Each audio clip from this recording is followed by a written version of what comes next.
Hello all, welcome to this session. In this session, I am going to explain about child XPath access. So let's get started. In the previous session, I have listed down the different types of XPath access that we can use in XPath expressions. So out of the different types of XPath access, one of the XPath access is child XPath access. So why do we have to use this child XPath access in XPath expressions? Let me give you a situation. For example, there is a website page like this. On this website page, let's say there is one UI element. Okay, there is a UI element. So for this particular UI element, there is a child element also. Okay. Now your requirement is to locate this child element. Okay. In the HTML code for this particular element, this is a child element of this element, let's say. Now, as part of the requirement, you need to write an XPath expression which can locate this element. But unfortunately, you are not able to write a proper XPath expression for locating this element directly. So what do you do? As already explained in one of the previous sessions that, okay, if you are not able to write a proper XPath expression for locating this element, then you may try to find some nearby elements. One of the element you have found this is this one. For this element, whether you are able to write a proper XPath expression, yes. But your requirement is to locate this element, not this element. But the element that you want to locate for, you are not able to write a proper XPath expression. But the nearby element, you are able to write a proper XPath expression.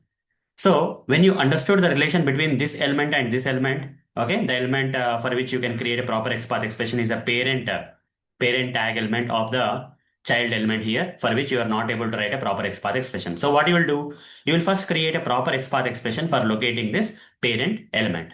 And via this, you are going to locate this child element. How this is possible?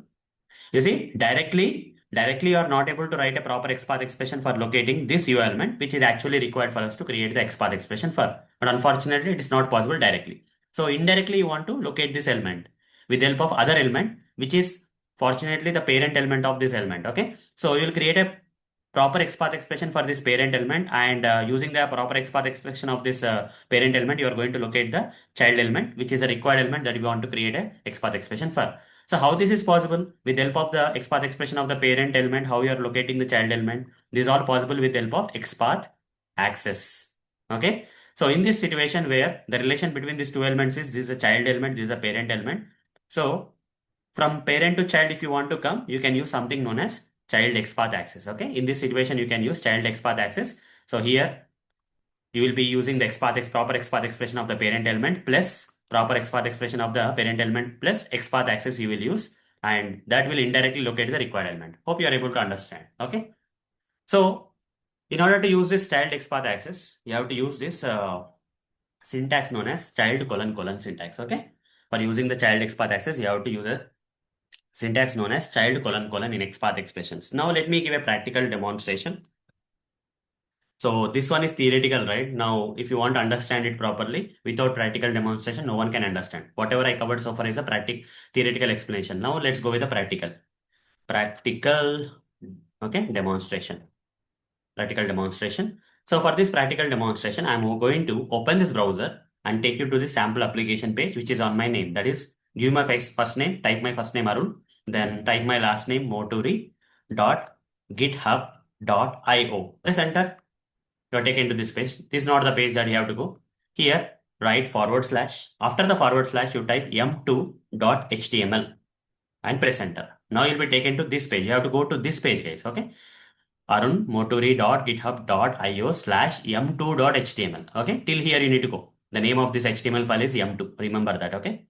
Once you go to this page, you see there are two paragraphs here. Right click here and select inspect option. And this is the HTML code of this entire web page. Now here, click on this double arrow and select selector sub. Now, by looking at this HTML code, you need to locate this first paragraph. How do you locate this first paragraph? So, in order to locate this first paragraph directly, I have to write like this, double forward slash P, press enter. The two paragraphs are getting located but my requirement is to locate a first paragraph. I'll give P of 1. Then the first paragraph is getting located. So this particular XPath expression, let's say it's not proper. Okay, it's not a proper XPath expression for locating this para 1. Okay, I want more stable standard. Okay, I want more stable standard reliable kind of XPath expression. Okay, I don't want the XPath expression to be weak like this. You see, there is no proper attribute name value which will confirmly find this element, right? We just okay, we are just trying our luck here with giving this particular number. Tomorrow if something changes, right, it will be difficult. This is not a proper XPath expression. In this kind of situation, if you are not able to write a proper XPath expression for locating the required okay, paragraph element on this web page in this example, what you will do here is you will try to find a nearby element. Okay, for this particular paragraph, what is a nearby element which has some proper attributes, unique attributes and values? Okay, if you see this particular paragraph, this is para 2. This also is not in a proper way, it doesn't have proper attribute values, etc. So is there any other nearby element for this paragraph apart from this paragraph? Yes, its parent tag is there, which is body tag. Here body tag is there, right? So from the body tag, what if I locate this, what if I create a proper XPath expression for locating the body tag, and with the help of that, if I want to locate this first paragraph tag, that will be great, right? Okay, so with that note, I'll be locating the body tag first, which is a parent tag. Double forward slash body, square bracket, at the rate ID, okay, is equal to XYZ. Now I am able to write a proper XPath expression for locating the parent body tag. But my requirement is to locate the paragraph tag, not the body tag. But for the paragraph tag, I am not able to write a proper XPath expression. For the body tag, I am able to write this kind of proper XPath expression. Now, using this XPath expression, proper XPath expression of this parent tag, which is locating the parent tag, I want to locate the required paragraph tag. So what is the relation between this body tag and p tag? Child. Okay. P is a child of the immediate child of the body. So what I'll do is forward slash. Here, we can use the XPath access. Child colon colon. This is a syntax, right? I told you. After forward slash, you have to write child colon colon. Then what is the tag name? P, right? P. Here you give 1. Press enter. Is it now locating? Yes. Now we are able to write a proper XPath expression for locating the paragraph. Earlier we have written double forward slash P square bracket 1, which was not proper XPath expression. Now I want a standard, okay, reliable kind of XPath expression, okay, stable, reliable XPath expression I want. So I have to take the help of this parent element or parent tag for locating this paragraph tag. With the help of the parent tag, I am locating the child tag. Okay. So this where this XPath access concept comes into picture.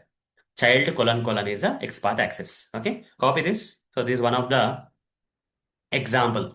This is one of the example of using the child XPath access here. But guys, is it really mandatory to use this child XPath access here in this case of parent and child? The answer is no. Because whether you write child colon colon or without child colon colon, it is going to work. You see? It's going to give the same result. There is no difference. Okay. So in real time, do we really use a child XPath access? The answer is no.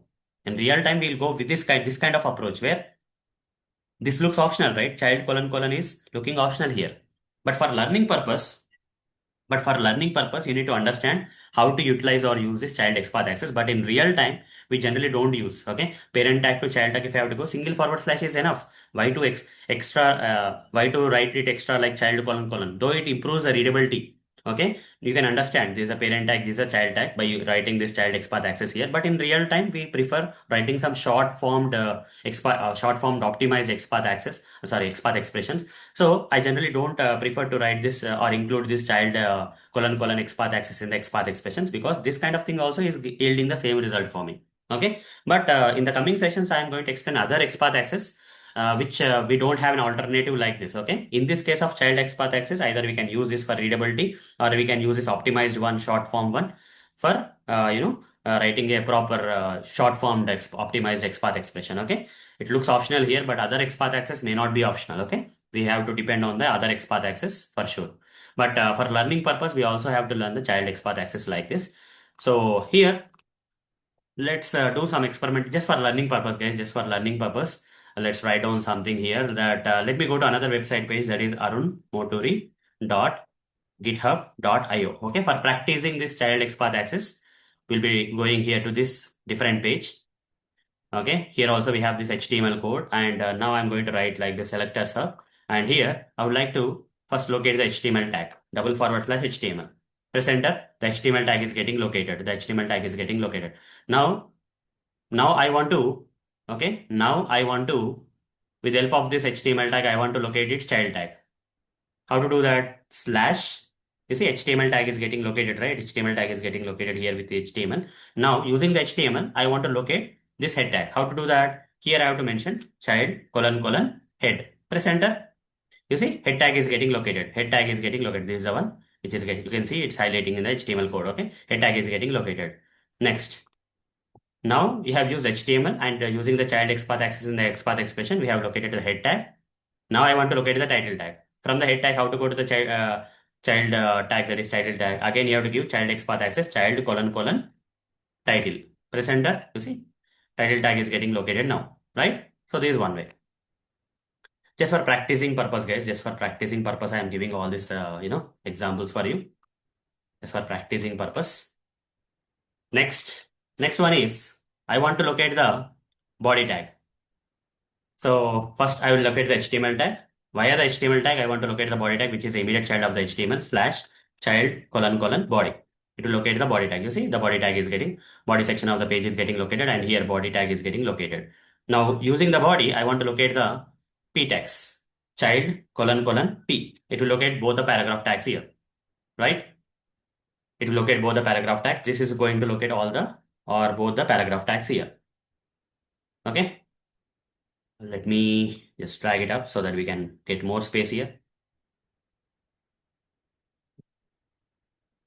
Okay, done. Next. Now I want to locate only the first paragraph tag. Either you can give p of 1. This is also fine. Child colon colon p of 1. This will locate the first p tag under the, which is the first child of the body tag, it will locate. Okay, first child p tag of the body tag, it will locate by writing this kind of XPath expression.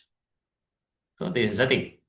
Now, can I locate the paragraph tag, which is the child tag of the body tag, which has the ID attribute value as para1? Yes. Here, instead of writing p of 1, we can write at the rate, square bracket at the rate, ID is equal to para1. This is also fine. This is also the way of writing. Okay. Done. I'm giving more examples so that you'll get more confidence in writing or utilizing this child XPath access in the XPath expressions. Okay. Can I write something like this? Double forward slash HTML.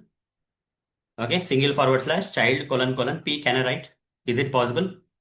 HTML is the immediate parent or grandparent of this p tags. It's a grandparent, not the immediate parent. So from a grandparent, can I come to the grandchild using the child XPath access? The answer is no. Press enter, 0 elements will come. This is not going to work. Okay. So for HTML, child is the, this p tag is the grandchild, but not the immediate child. So child XPath access will not work with the grandchildren. It will only work with the immediate children, not with the grandchildren. Okay. This is not going to work. That you need to understand. Fine. So from HTML, we can come to the head. From head, we can come to the title. Similarly, from HTML, we can come to the body. From the body, we can come to the p tags. Individual p tags, either using their index or by using their attribute values, we can come to the required elements on the web page. So with this, hope you are able to understand how to use the child XPath access in XPath expressions to navigate from the parent tag to the child tag. And what is the purpose? This is the purpose. If you are not able to locate this child tag element directly, with the help of the XPath expression of the parent tag element, we are going to locate the required child tag element. Okay. So that is where we will use child XPath access, and that to this child XPath access, as I mentioned here, it's not compulsory to use, because without using also you can do the same. Okay. For more readability, you can include this child XPath access in XPath expressions. That is only for learning purpose, but mostly in real time, no one will use this child XPath access in the XPath expressions, because they prefer using optimized short formed XPath expressions. Okay, since child XPath access is optional in the XPath expressions in this case, we can ignore them if you want. But for learning purpose, we should practice them. Okay, so that's all for this session. See you in the next session. Thank you. Bye bye.